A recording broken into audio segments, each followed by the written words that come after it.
opinions expressed in the following program are those of the program host and do not necessarily reflect or represent the views and opinions held by TCN TV Network Incorporated. Due to the social nature of this broadcasting channel, videos may contain content copyrighted by another entity or person. The TCN TV Network claims no rights to the said content. TCN TV Network cannot be held accountable for the copyrighted content. TCN TV Network is a messenger and sharer of information and strives to verify but cannot warrant the accuracy of copyrights or completeness of the information on this program.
Habarigani.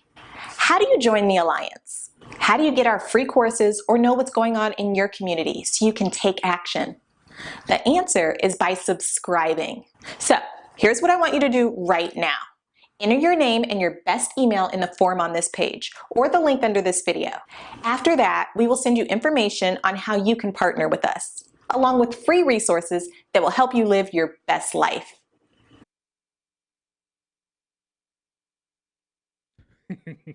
I think she was like watching the video too, right? I think so. Something was happening there. Well gone, Selena. Well gone. Hi, everybody. Were you not going to welcome our viewers, Dave? Greetings, everybody. What would you guys She's been do upset without all me? day. I'm not sure exactly what's going on. I've not been upset all day. I think so. No. No? Listen, first of all, welcome, everybody. I need you guys to understand there's always a lot that goes to putting in these shows. And working with someone like Dave can either be a joy or a real pain in the ass. So, Continue. Selena. So, guys, welcome. I want to, of course, thank the beautiful Selena, who sits behind there and makes us all look good every day, every week. Thank you, Selena, for all your hard work. Welcome you guys to my TCN TV network platform, a platform that is growing. Yes, very much. We and Dave were just talking about it this morning that we've done over 150 shows. About that, 150 so now? far, Yeah. and we're just now starting to make any type of traction. You know, everything takes time, but Yes. today we're actually going to be speaking. This is actually Dave's show, so this is probably the least you're going to hear from me again. It's a lie. I don't want to talk too much. We have a special guest today, all the way from Atlanta, Georgia. Mm-hmm. And Dave is going to be obviously doing all that. So what go on, Dave, besides you being annoying today? So, the gentleman we do have on the show today, Mr. Assad Malik from the Pan-African Alliance organization. It's an organization that's been on my radar for a little while, right? I have an appreciation in regards to what they were doing right off the bat. And what I mean by that is this. When I had joined as a free member, right, automatically I got emails regarding how to go ahead and put steps of pieces, missing pieces, right, of one's life together. And what I mean by that is this.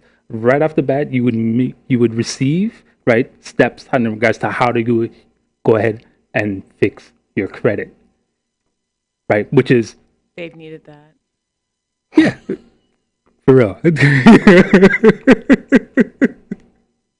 But not only does that, He's like, I'm right? sold. For real, right? No, what I'm getting at is that they're already actionable items, right? And that's what I had an appreciation of, right? Not only just the actionable items, but I also an appreciation of what they went ahead and offered. Courses, materials, the articles, which were very well written, very easy to follow as well, right?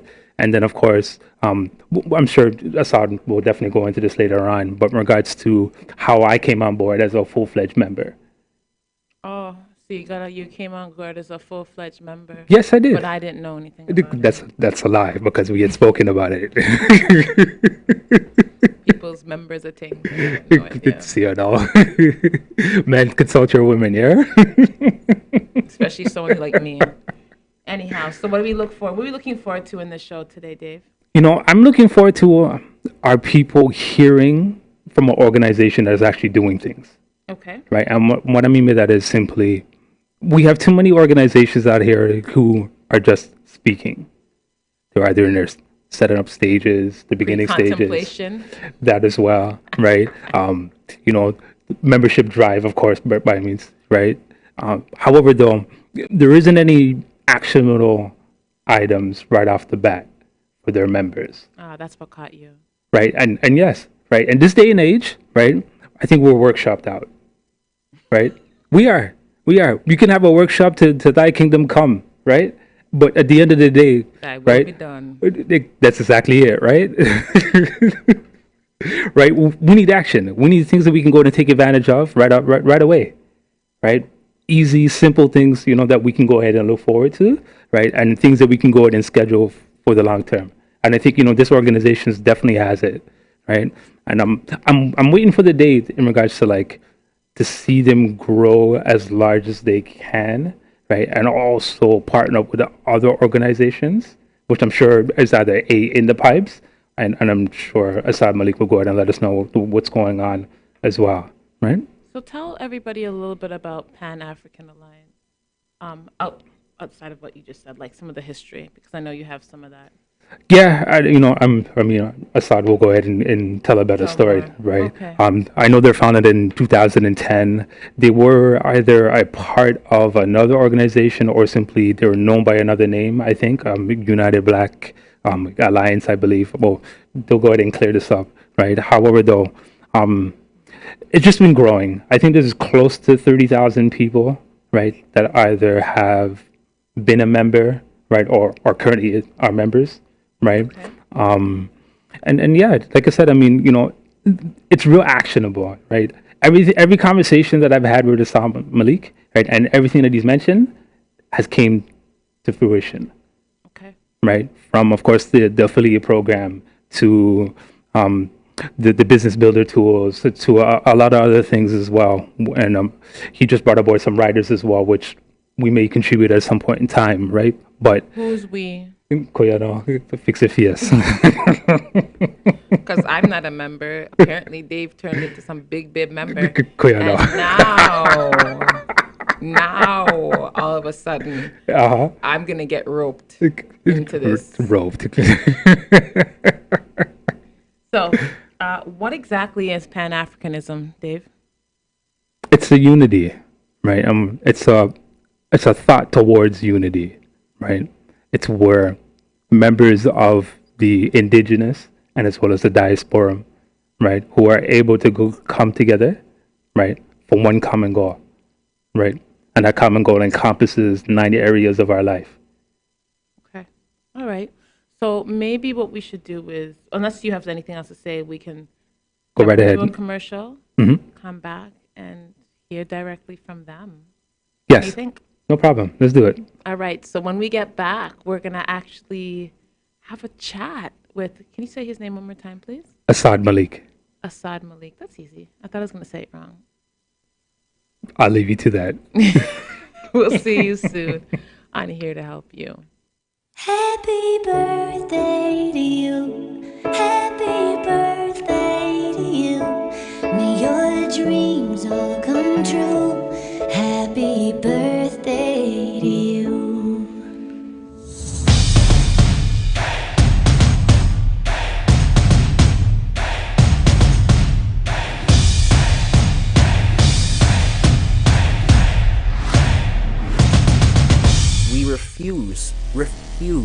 to promote, report on anything negative in the community.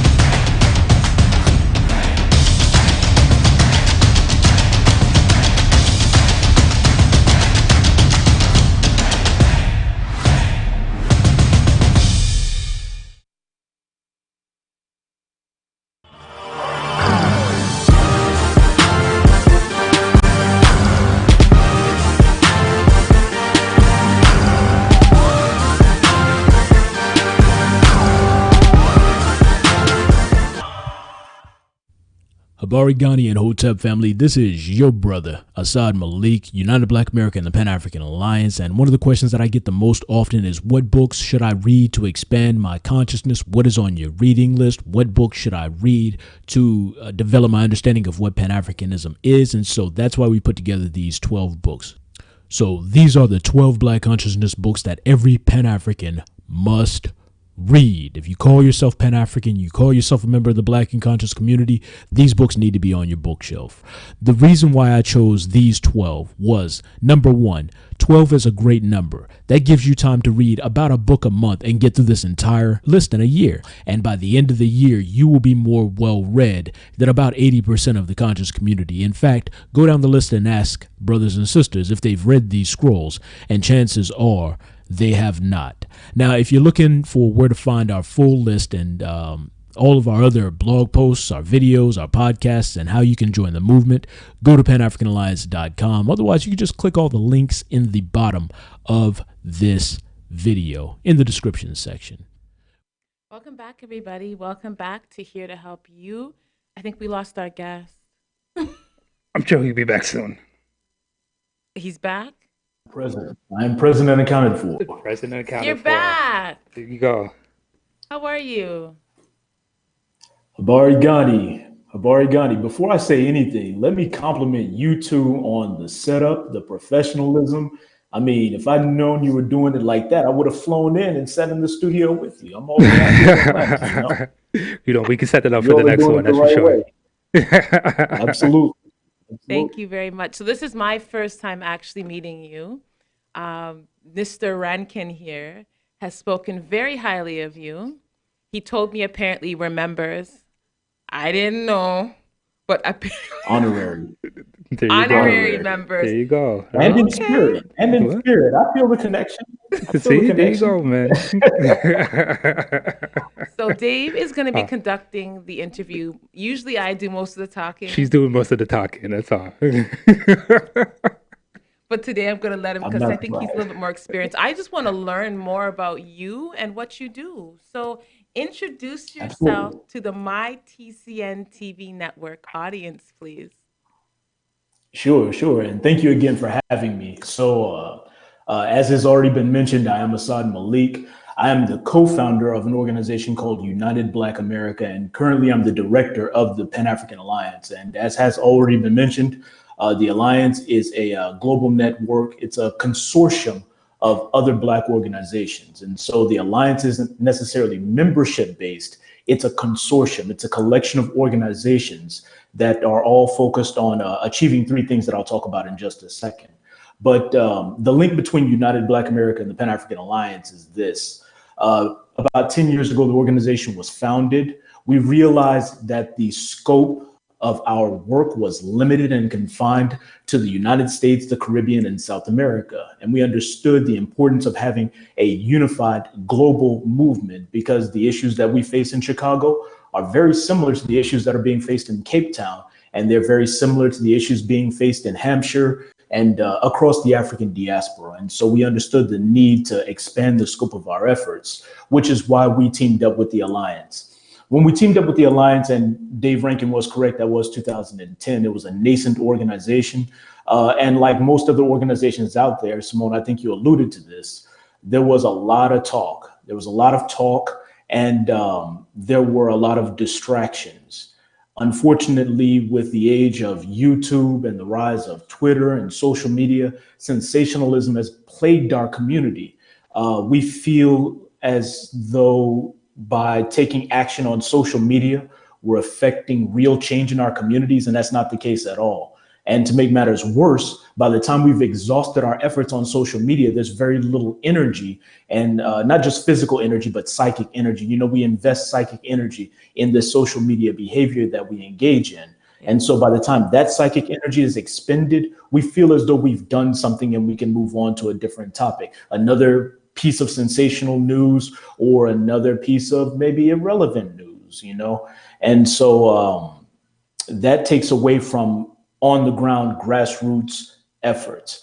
I think by and large, as a community, we've mistaken what we're doing in the virtual world with real work. We've mistaken people who can speak well and people who look the part with actually doing the work and comprehending the nature of the work that we are doing.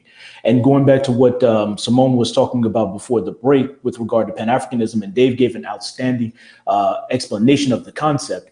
Pan-Africanism is a political philosophy. It is a belief in the laws and representation that benefit Africans across the diaspora. That is the definition of Pan-Africanism, a definition set forth by people like, I'm sure you're familiar with Steve Biko. I'm not going to insult their intelligence by going over who Edward Blyden is or other founding mothers and fathers of the Pan-African philosophy.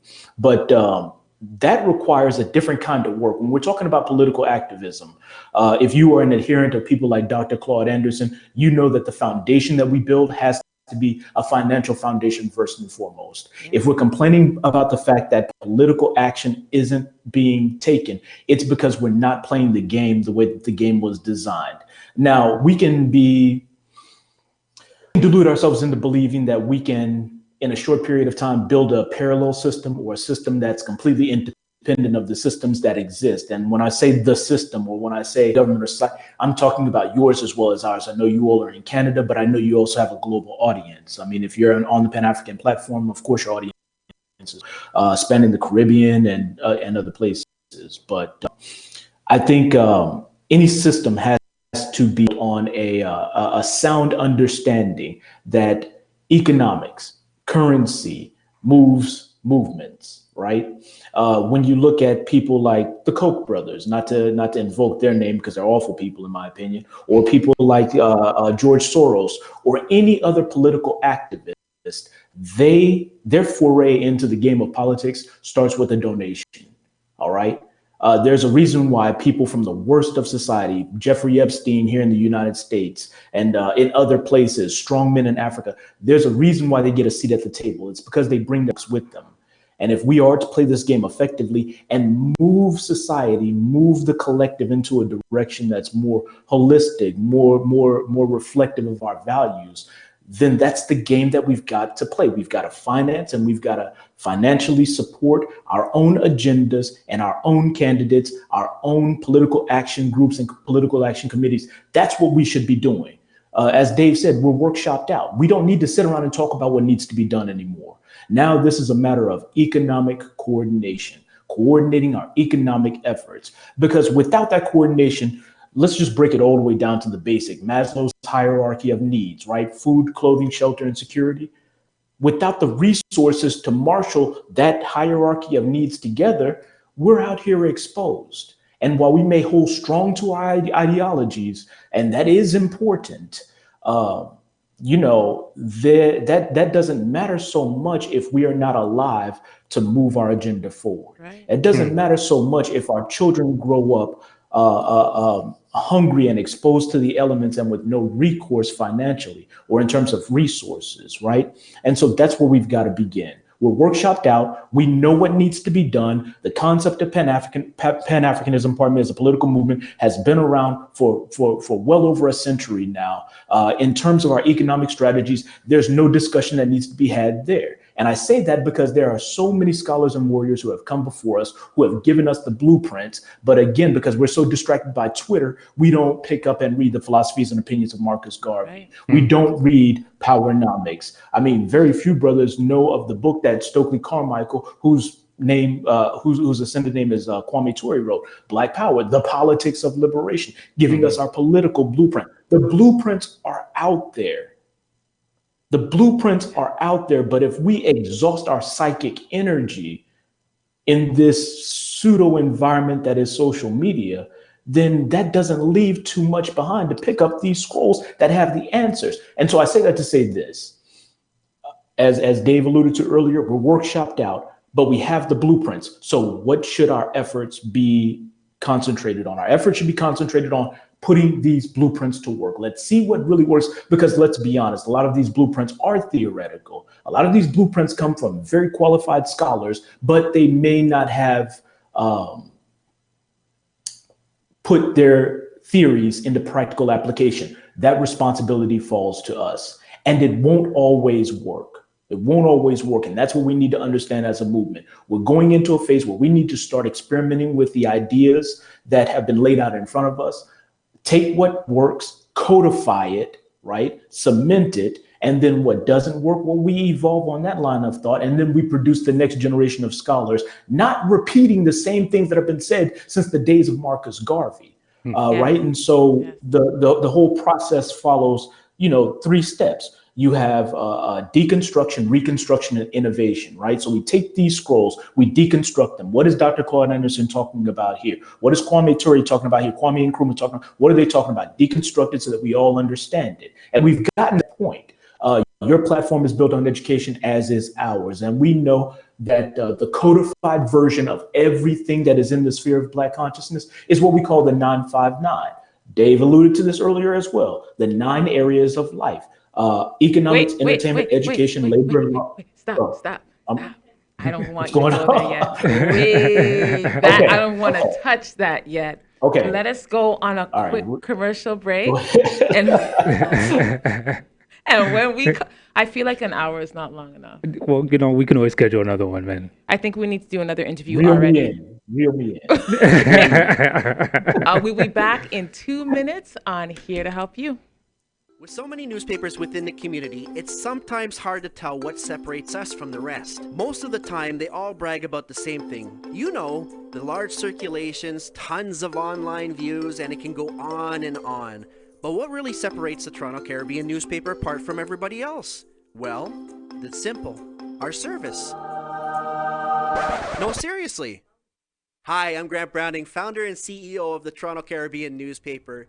I have over 20 years of branding and marketing experience, and I've worked with countless companies and corporations to do one thing, and that is to raise their profits with their brand.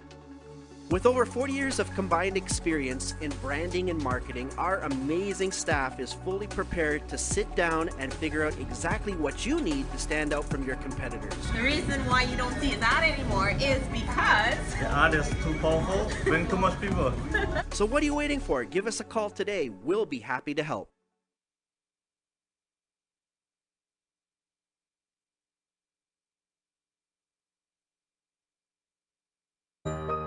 Are you retiring smart? Make your home's equity work for you. With your home's equity and our 30 years of experience, the Retire Smart Properties team can help you achieve the quality of life you've always wanted. Our services are 360 degrees. We'll give you advice, take care of staging and selling, and help you find the perfect home and community to transition to. It's time to enjoy the retirement lifestyle you deserve. Visit our website today to learn how you can use your home to retire comfortably.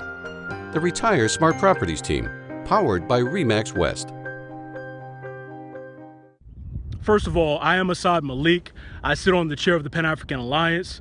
Maybe you remember me from the hundreds of courses that I've taught. I've taught thousands of students, and you can click anywhere on this video to see testimonials from the students that I've taught. Life-changing courses. I've been in this community for 10 years now.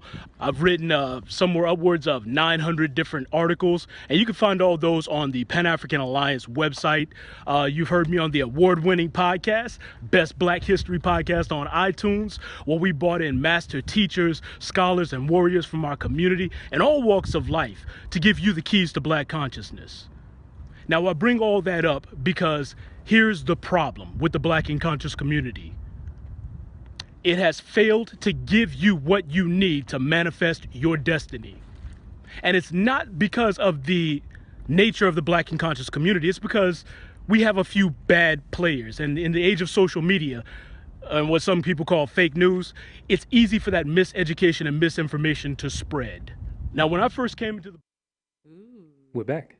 We're back. What a powerful man. Yes, very. He's wears a lot of hats, and he's got a huge responsibility.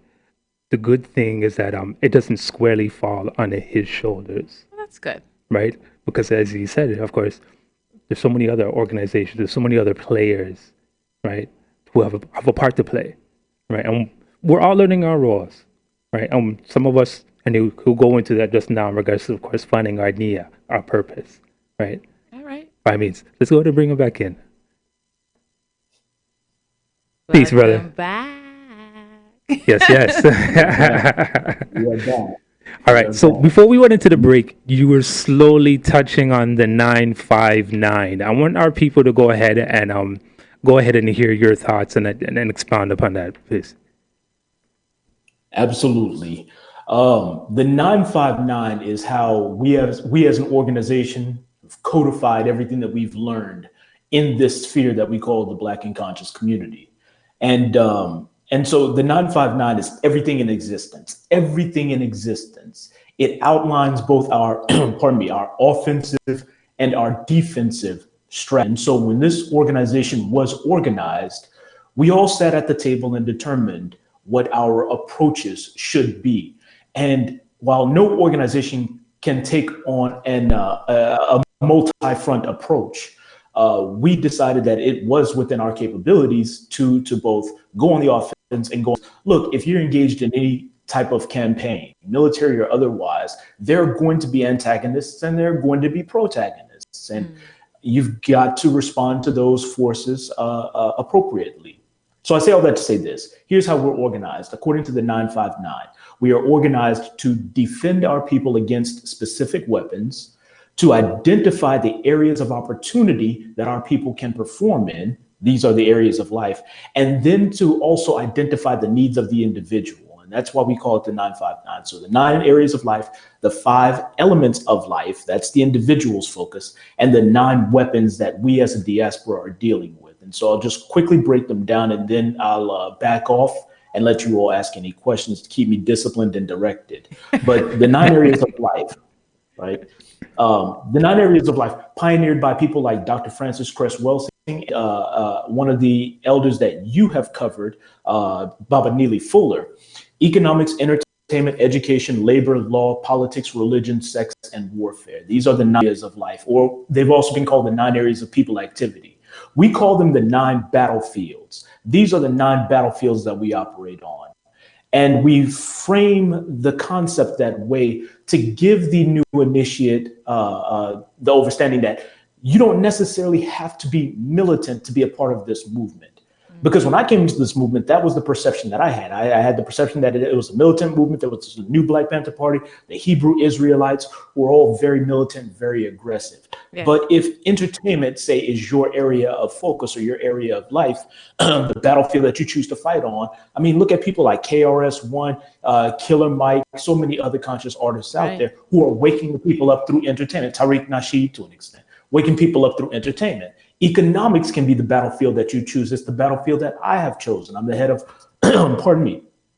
Malik Investment Group. It is an investment group focused on redeveloping the hood, reinvesting the hood. I'm a part of what's called a bigger buy back the block movement. We complain about gentrification, and we make it an issue that absorbs so much of our energy that we are not directing our energy to where it should be directed. Not so much raising awareness when it comes to gentrification, which is important, but that is the 20% to the 80% that should be getting members of the community to buy the properties that they're living in. We can't complain about gentrification if we don't own the land beneath our feet. Very true. We can't complain about gentrification when we drive through the hood, through our communities, and we see all these boarded up properties, and we look at the terrible infrastructure, which, by the way, is terrible because the tax base doesn't exist because you just drove through the hood to get to the suburbs, right? We can't complain about all these things if we're not reinvesting in our communities, because look at the beautiful thing about this.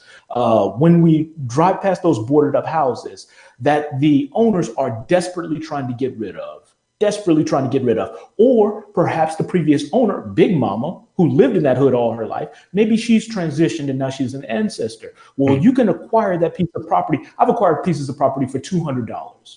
I've acquired pieces of property using a credit card. You can acquire that piece of property, invest some time and money in that property, turn it into your home, right? And move into that. Now you're changing the face of that community. That's one less boarded up house, one less house of prostitution, one less crack den. Now you're a part of the tax base. And you repeat that process, renting out those properties to brothers and sisters who may not be ready for complete home ownership. Right. But now we're starting to circulate dollars in our own community. We're improving our tax base. And we can go down that road, too. But in economic, I say all that to say economics is the battlefield that I've chosen to fight on, despite my military background. So those are the 9 areas of life. When we're talking about the defensive strategy, we've got to defend ourselves against weapons that we know historically have existed and have been antagonistic forces for our people. Those weapons are murder, which is obvious. When I say murder, I'm not just talking about murder in the criminal sense that someone breaks into your home and kills you. I'm talking about lynchings. I'm talking about police violence. All right. So murder is a weapon used against us. Miseducation, which is the cultivation of an alien identity. That's a weapon. Miscegenation, the mixing of the races, very controversial. And we can talk more about this, but we know in the past buffer classes have been used as a mechanism of control. And that's irrefutable. There is no debate there. Although some people would like to say, well, you love who you love. Well, there are machinations behind the scenes there. Integration, when one's culture comes to resemble that of another, we disrespect the importance that culture has on our orientation as a people. Infection, intoxication, prosecution, eugenics, and fraud. Those are the 9 weapons that we've got to protect ourselves against. And then to a larger extent, neocolonialism.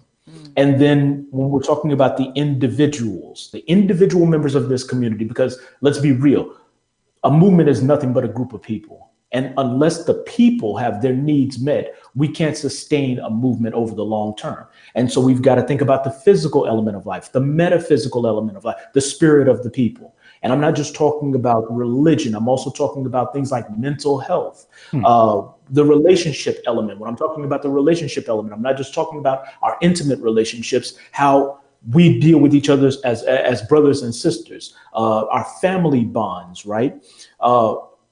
I find it ironic that so many brothers and sisters come into this movement and they look to me as their brother, or they'll look to you, Simone, as their sister, but their blood ties are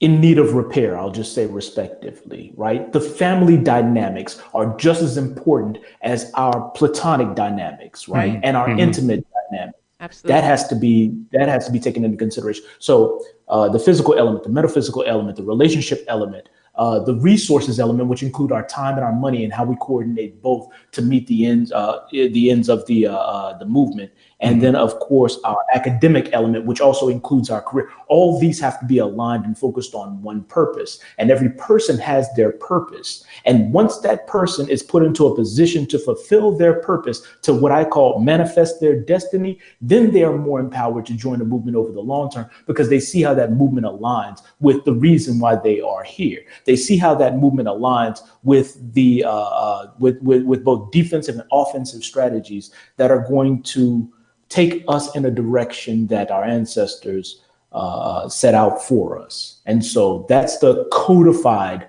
version of Black consciousness. It's the 959, the 9 areas of life, the 5 elements of life, and the 9 weapons that we've got to be cognizant of and defend ourselves against. So let me tell you how skilled you are.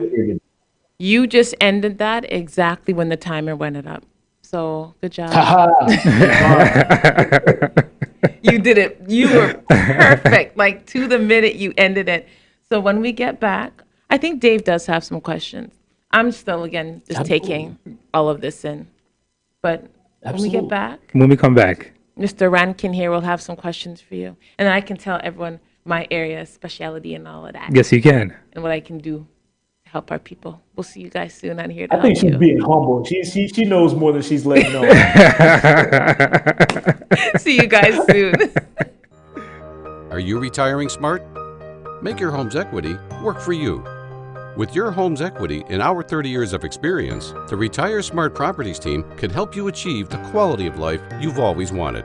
Our services are 360 degrees. We'll give you advice, take care of staging and selling, and help you find the perfect home and community to transition to. It's time to enjoy the retirement lifestyle you deserve.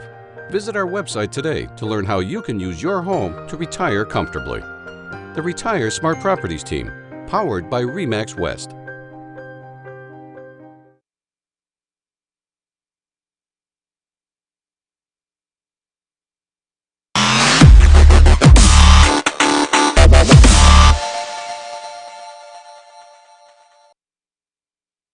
All right, welcome back, everybody. Welcome back to Here to Help You. Dia, this was your show. Listen, it's a shared moment, right? Not only are we sharing the moment, of course, with our brother, right? This was We're your also show. sharing it with the members You and the do viewers this out every there. time. I haven't done a thing. So we have about 8 minutes left. So this means that we have to have you back, Mr. Assad. I would be honored. I would Like- be honored. Yeah, we need to get more. I think we only just like touched the surface of this conversation. Yeah. It's already done. You know, I don't think we were able to go ahead and cover. We were able to go ahead and cover everything. However, though, the brothers went ahead and outlined some wonderful things, especially when it comes to the 5 areas within self. Yes. Right. Of course, the physical, the metaphysical, the relationship, right, and so on and so forth. Right. So by means, you know, and he will allude to this later. By means, in regards to, of course, finding your nia, your purpose, not even just for yourself, but of course within the organization, so you become that cog in that wheel, right, so to speak, or you know, that part, you know, that brings everything together. Oh, now you want to talk. Okay. Stop it. I have him dying. So, I'll let you handle it from this point in. I'm done. Really? Yes. Are you sure? You sure you don't want to go into your area of speciality? My area of specialty is metaphysical and physical when it comes to mental health. That's what my purpose is. Mm-hmm. So Simone, And they overlap. They overlap. I think there's a continuum between the two. You can't have There one is. without the other. Right. And so right. if metaphysics is your focus, that's going to carry over into your physical element. I mean, Absolutely. we've all walked past someone and you could see their spirit radiating through their body, you know, their Right posture, their gestures, the look in their eyes, slumped shoulders, they're humped over, their head is hanging down. You know, that's their spirit communicating to the physical world. And Absolutely. so, you know, that can give you an indicator of what's going on. And we can take that even further. I mean, when you think about master metaphysicians, they can look at your fingernails, the color of your lips, the color of your eyes, and the texture of your hair, and diagnose disease, physical ailments, just as well as modern technology can. I mean, True. you know, so I think the two are intertwined. They have I to can be. I can They have to be. diagnose when someone's an idiot right away.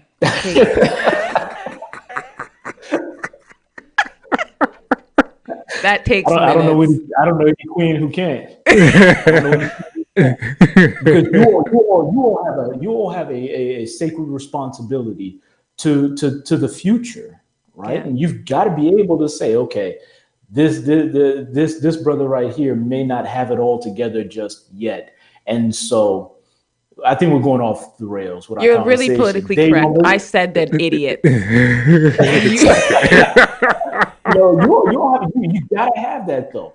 I mean, as a brother, it's heartbreaking for me when I see a young queen who's radiant and full of life, bring negative energy into her sphere. And you know, if we fast forward a couple of years, now she's pregnant and she's in a household that's kind of draining her of her essence. And you know, everyone has orders of magnitude to their strength and power. And some queens are overpowered by all of that negative energy that people can bring into their lives. So that's a skill that has to be honed and refined. The queens need to change what it is that they're looking for if we want to change the nature of our community. I mean, it really has to be something as simple as that. You all do the choosing. Y'all choose. You know what's Let's interesting be with real. that though? It's I think we need to, even with that, look at why they have these people in their lives. And we have to look back to the family unit and the fact that many of these women don't have fathers. See, myself, I was blessed. My father's been in my life my whole life. So I walk with a straight back, right? I walk with confidence knowing that, oh, you want to act a fool? It's okay. No worries. I don't need you. I got my daddy. But not every woman has that.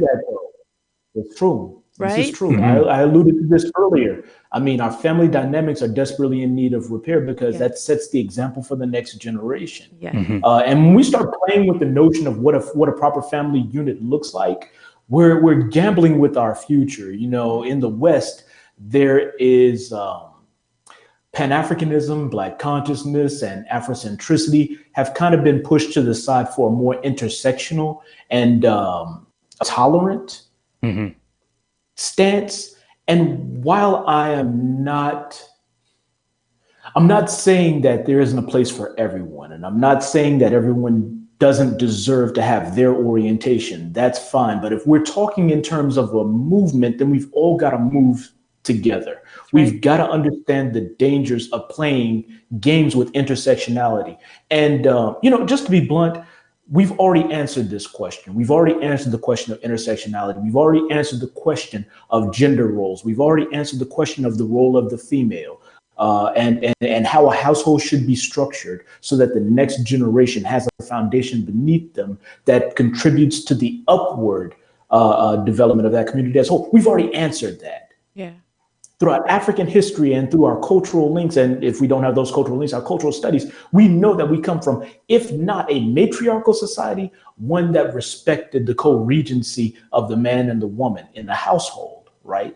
And that's important. I mean, even if I don't know how metaphysical you want to get with this, but there is a concept in physics that at the dawn of creation, there was not a singular particle. There were dual particles, and it was the interaction between those dual particles that led to the expansion of the universe, what some call the Big Bang. And whether we call this divine will or just basic physics, they know that this was the case, and they know that at the end of the universe, there will be but those two particles. After everything has collapsed in on itself, there'll be just those two binary particles left behind to repeat the process over and over again. And so if we're doing what we're doing as a community, we should be re-educating the West, not kowtowing to the whims of intersectionality or the flavor of the day.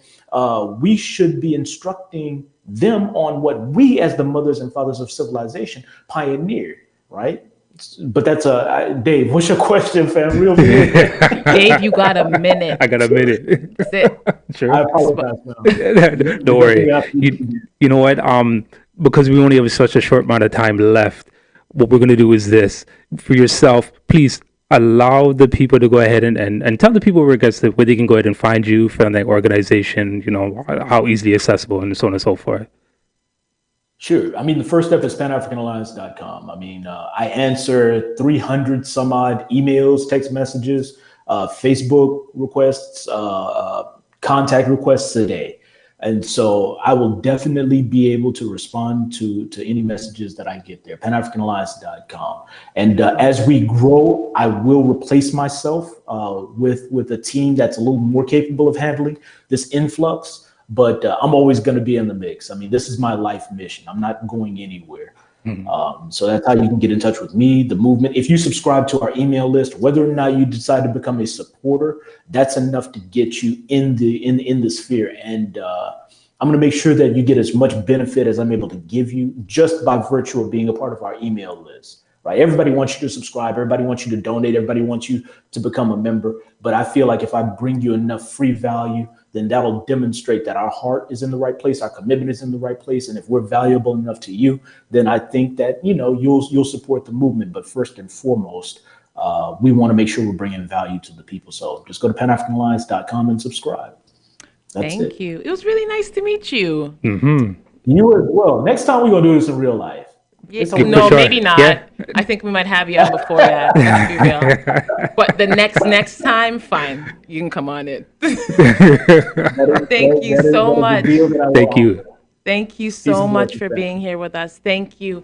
Now, guys, you know what to do. You know how to find us every Tuesday here at 5 o'clock p.m. Like, share, subscribe, everybody. Get this show out. There was some great content today. Very much. I didn't even have to talk too much. You can see that. You got your wish. We'll see you guys next week on Here to Help You. Have a wonderful week, everybody. Peace and love, family.